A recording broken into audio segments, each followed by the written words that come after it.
if we don't fix them, will the 21st century be the last century of humanity? Probably not of humanity, but of organized human life on Earth.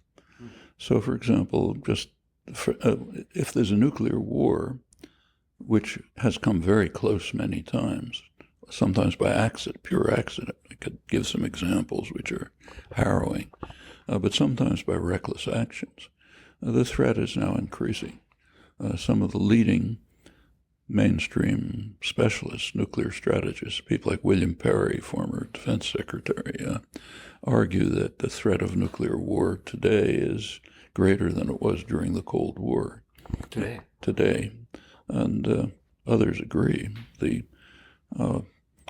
a journal called the Bulletin of the Atomic Scientists. It's the major journal of atomic scientists.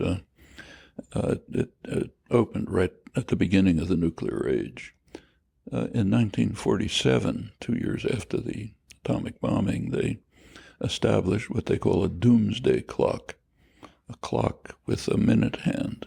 And the question is, how far is the minute hand from midnight? Midnight means termination. We're done. Every year they collect a group of specialists, experts, to try to set the minute hand.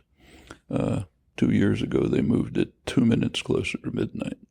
Now 3 minutes to midnight, which is very close, the closest it's been since the early 1980s, when there was a major war scare. We almost came to war.